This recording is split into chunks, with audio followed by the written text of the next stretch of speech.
comme j'avais pas d'idée, je suis allé voir un peu ce qui s'est passé dans le passé. Oh, Donc pareil pour d'ailleurs la semaine prochaine où on parlera d'un personnage, du décès d'un personnage important. oh, Euh, du et il teasing. y a un autre personnage important qui est mort il y a un siècle, alors pas le 3, hein, le 14 janvier, j'ai pas réussi à trouver sur le 3. Personnage qui même, on peut dire, a façonné la totalité du XXe siècle, qui s'appelle Vladimir Vladimirovitch Ulyanov, je vous laisse deviner. Ah, Dit, euh, c'est pas machin le. Staline. Est-ce que c'est pas un russe? Non. Non, merde. Vladimir. Alors, effectivement, redis le nom Vladimir Voilà, c'est- Vladimirovitch Ulyanov, il a effectivement une petite connotation russe. Oui, légèrement. À peine, à peine. Donc, il est pas russe. C'est un personnage extrêmement important, plus connu sous son, entre guillemets, pas son nom d'emprunt, mais son surnom de Lénine. Ah, c'était Lénine, putain. Ah. J'ai failli répondre Lénine, merde. On Dommage. est nuls. On est nuls, on est très nuls, merde. Ah, la honte, la honte. Tu veux vraiment qu'on débatte là-dessus, mais je vais partir Voilà, dormir, moi aussi, alors. Voilà, donc c'était un débat un peu vénère. Ouais, non, mais vas-y, hein, soyons chauds. Et l'idée, voilà, c'est juste essayer Pas doué pour ça, moi. de réfléchir un peu à est-ce que l'individu a pu changer, parce que souvent on a tendance à mettre des individus devant les grandes causes qu'ils défendent. On a Ouais. tendance par exemple à mettre des Robespierre ou des Danton devant la Révolution française, alors que bon, on s'intéresse un peu aux détails des choses. On pourrait se dire presque, bon, c'est pas un accident, mais c'est en tout cas, il y aurait eu une révolution sans un Danton, sans un Robespierre. Oui, Un peu la question, c'est est-ce qu'il y aurait pu avoir une révolution sans un Lénine? Est-ce qu'il y aurait pu avoir un tel mouvement? Et surtout, moi, ce que je voulais toucher du doigt, puisqu'on parle de sa mort, un document qui s'appelle le Testament de Lénine, qui n'a pas été publié au moment de sa mort, puisqu'à l'intérieur, il y accusait Staline, déjà premier secrétaire du parti et futur dirigeant de l'Union soviétique, d'être beaucoup trop brutal.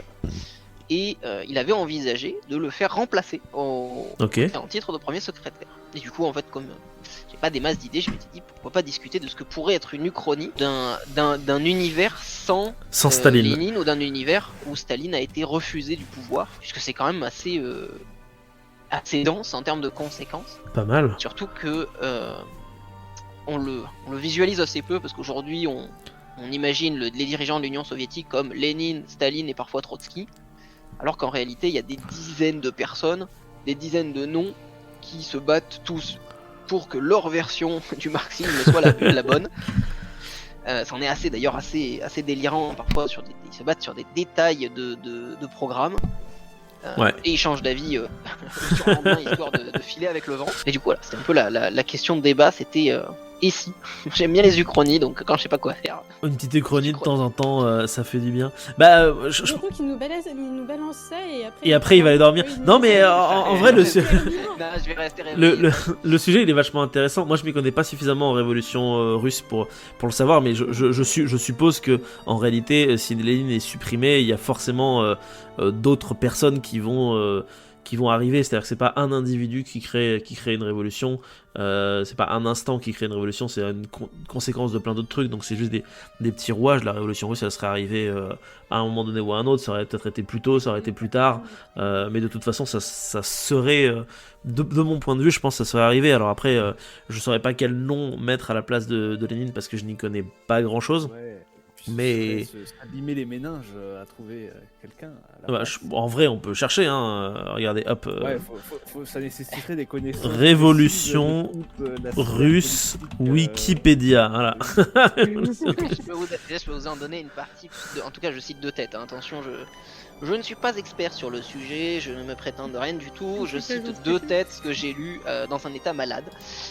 Donc, à prendre avec des grosses pincettes. Juste une question avant. T'as de la fièvre ou pas? Sans doute. C'est pour ça que je suis venu avec ce sujet. Je comprends mieux.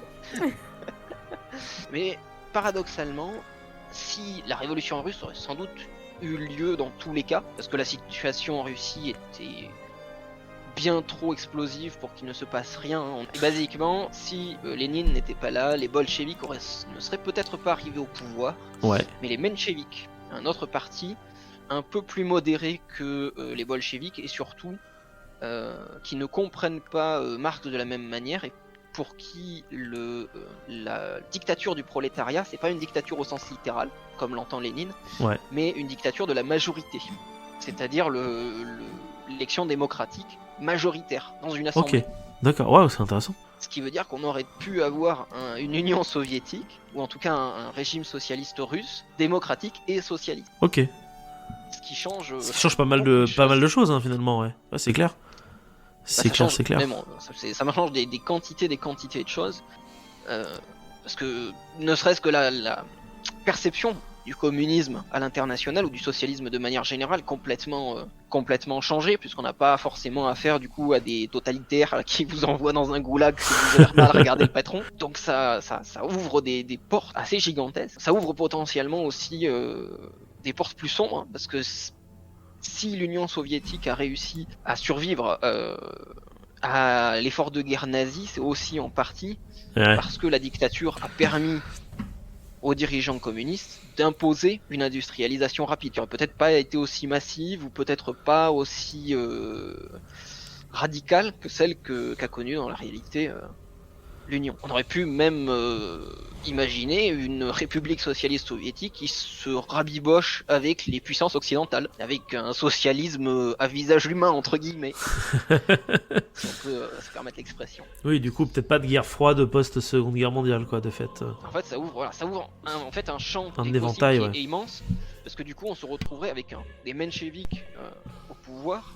Potentiellement, on se retrouverait avec un régime russe démocratique en 1917-1918. Pour toute la suite de l'histoire jusqu'à aujourd'hui, ça change énormément de choses. C'est clair. Alors on refait l'histoire avec des signes.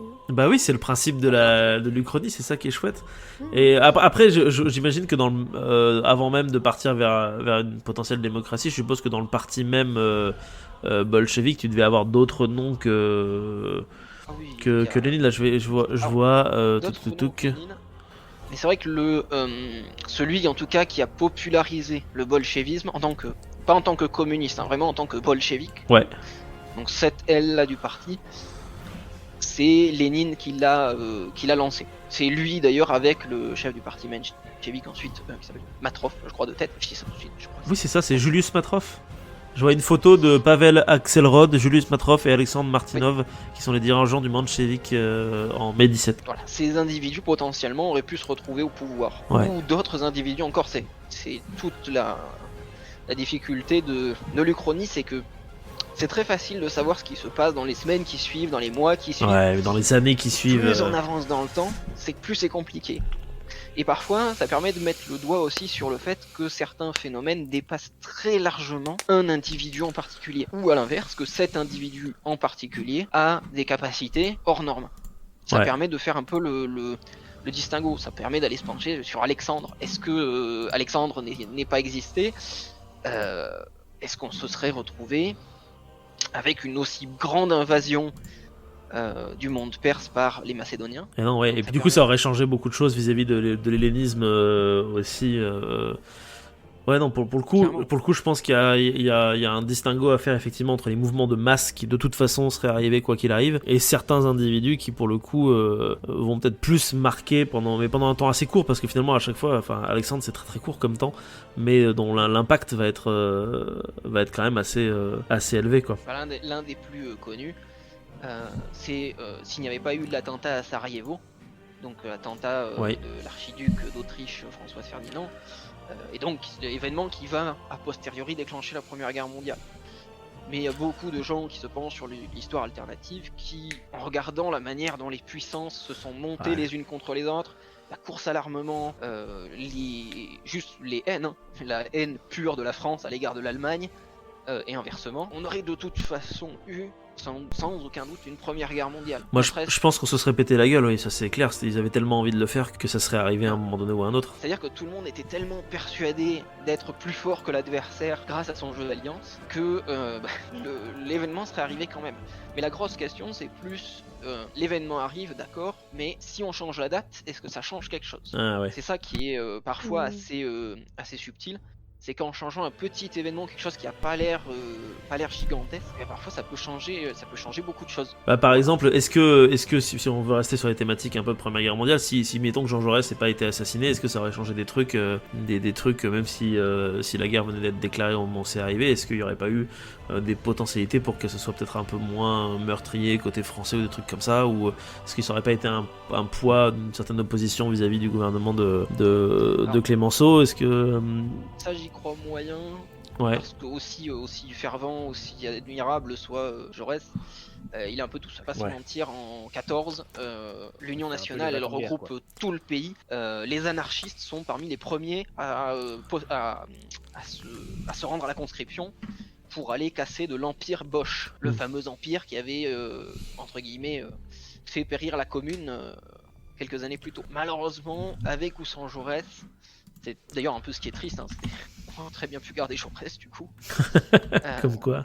Malheureusement, même s'il avait foutu le bordel entre guillemets, je vois mal l'engrenage s'arrêter parce qu'un homme essaie de mettre son doigt dedans. Et du coup, pour recentrer un peu le truc, parce que à la base, t'avais évoqué le testament de Lénine. Il s'appelle pas en réalité le testament de Lénine, c'est juste une série de documents, mais qui sont qu'on appelle communément, plutôt dans les groupes du Crony, on appelle ça souvent le testament de Lénine. Ça fait c'est très grandiloquent. Ça fait un peu classe, ouais. Apparemment, c'est 3 notes dictées par Lénine le 23 décembre 22, le 31 décembre 22 et le 4 janvier 23, peu avant qu'il soit écarté de la vie politique.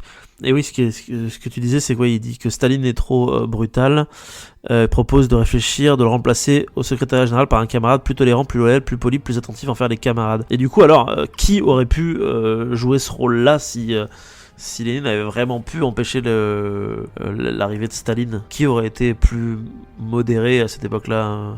L'autre héritier, il me semble me rappeler, c'était Trotsky, non?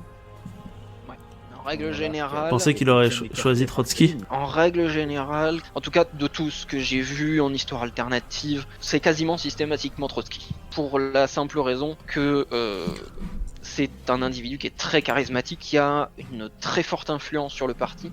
Parce que si Staline est le premier secrétaire, c'est-à-dire c'est lui qui gère la logistique, l'organisation, Staline il fait un coup d'état de l'intérieur sur l'Union soviétique, il s'empare petit à petit des sièges. Trotsky c'est le fondateur de l'armée rouge, ça vous laisse imaginer le potentiel de pouvoir du bonhomme. Après la question c'est est-ce qu'il aurait été plus ou moins violent que Staline? Ça c'est à voir quoi. Voilà, c'est un peu là. Lui dans ses mémoires prétend que t'es moins violent. Bon, on sait aussi quand même qu'il n'a pas hésité à faire exécuter plein de gens, pas un tendre. En revanche, il est possible que le parti communiste russe, le parti bolchevique, se soit structuré moins de manière autoritaire autour d'une personne, mais plus de manière collégiale. Pour le coup, Trotsky était un fervent défenseur du côté collectif du communisme. Il aurait peut-être moins eu un culte de la personnalité, quoi. C'est ça. Et aussi potentiellement des prises de décision. Parce que du coup, l'histoire de l'Union soviétique, c'est quasiment l'histoire de ses dirigeants. Dans ces cas-là, peut-être qu'on aurait eu des dirigeants un peu moins, en tout cas après Trotsky, peut-être un petit peu moins influents. Ou un peu plus à la Gorbatchev. Ouais, un petit peu plus. En tout cas, qui se serait sans doute plus posé sur les soviets que ce que l'a fait dans la réalité Staline. Après, encore une fois, on est sur des très très grosses suppositions, parce que rien ne nous dit que Trotsky n'aurait pas pété une durée, il se serait senti très bien sur son siège et serait resté. C'est pas un tendre, Trotsky. C'est pas parce qu'il a perdu au final que c'était un tendre. Accessoirement, il y a une autre conséquence qui est souvent pointée du doigt, c'est le regard, encore une fois, des Européens à l'écart de l'Union soviétique, qui aurait sans doute été encore pire que dans la réalité. Parce qu'il y a une grosse différence fondamentale entre Trotsky et Staline, c'est qu'il y en a un, Staline, qui croit en socialisme dans une nation, autrement dit confiné sur soi et se muscler avant de pouvoir aller faire autre chose, et l'internationalisme révolutionnaire de Trotsky, qui est de dire que globalement, si je vois une révolution quelque part, je saute. Et en partie, notamment, c'est en partie lui qui est responsable de l'invasion de la Pologne dans les années 20. C'est d'ailleurs en partie pour ça qu'il va perdre de l'influence, c'est parce que cette invasion va complètement foirer. Et ce qui est très drôle, c'est que cette invasion va en partie foirer à cause de Staline. Donc c'est vraiment...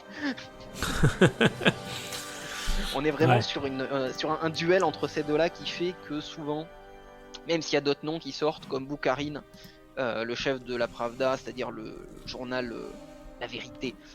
Oui, Nikolai Ivanovitch Boukharine, ok. qui ressort parfois, il y en a quelques autres, mais le plus charismatique, celui qui a le plus de potentiel, on va dire que c'est lui. Ouais, dans les noms que je vois, il y a Grigory Evzenievich Zinoniev qui dirige le parti à Leningrad et Kamenev qui dirige le parti à Moscou, qui est fusillé en 36 pour le second et exécuté en 36 aussi pour le premier. Ça, c'est aussi l'une des grosses différences, c'est les purges. Ouais. Si ces gens-là, du coup, n'étaient pas morts, parce que si on imagine un Trotsky moins vénère, ou en tout cas qui ne fasse pas exécuter la première personne qui le contredit, parce que c'est quand même un peu stupide, ça veut dire aussi une armée rouge qui est bien mieux formée, bien mieux encadrée au début de la Seconde Guerre mondiale. Mais ça veut dire aussi une armée rouge qui fait face à une Europe beaucoup plus énervée et beaucoup moins sympathique à son égard. Oui, donc ça changerait pas mal de choses au niveau des conflits, en fait, des années 30 et 40, quoi, en fait. Et même la suite, quoi. Il est très difficile de croire que Trotsky ait accepté un pacte germano-soviétique. Ouais. Il est beaucoup plus facile d'imaginer que dès que les Allemands atteignent la frontière russe, les troupes russes franchissent la frontière et attaquent. Ce qui, là encore, a plein de ramifications, parce que pour Hitler, c'est une terreur. Ça veut dire qu'en 40, il est obligé de se battre et contre les Français et contre les Russes. Ah oui, de là, tu peux imaginer que le front français tombe peut-être pas aussi vite qu'il est tombé, du coup. Voire pas du tout. Voire pas du tout, ouais. La question étant, est-ce que du coup, il y a eu un conflit entre la France, ou en tout cas les Alliés, et l'Allemagne, parce que du coup, comme l'Union soviétique est vachement plus impressionnante, vachement plus agressive dans sa diplomatie, potentiellement, ils se disent que finalement, les nazis, c'est pas si mal. Ouais, et tu pourrais imaginer des alliés finançant les Allemands pour servir de barrage face à l'Union soviétique qui déferle depuis l'Est, quoi, presque. C'est ça. Si on est vu effectivement des uchronies qui partent plutôt sur cet aspect-là, avec ou pas une défaite de l'Allemagne à la clé. Ouais. Mais voilà. Forcément, bon, là c'est là qu'on voit que malgré tout, des fois un petit élément, ouais, ça peut faire basculer, peut quoi. Avoir de l'influence derrière. Merci en tout cas du coup pour cette suggestion que tu nous as fait, Franck, malgré la maladie qui a entouré et que tu n'as pas dormi, oui, du tout. Merci. Non, maintenant, il va aller s'effondrer sur son clavier.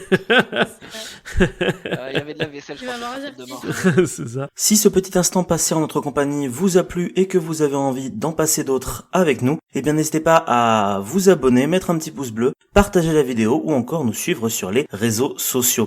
Sachez que vous pouvez aussi écouter cet épisode dans son entièreté et pour cela vous n'avez qu'à vous rendre dans la description de la vidéo. Je vous dis à très bientôt pour à nouveau écouter un petit peu de tout et surtout un petit peu de rien.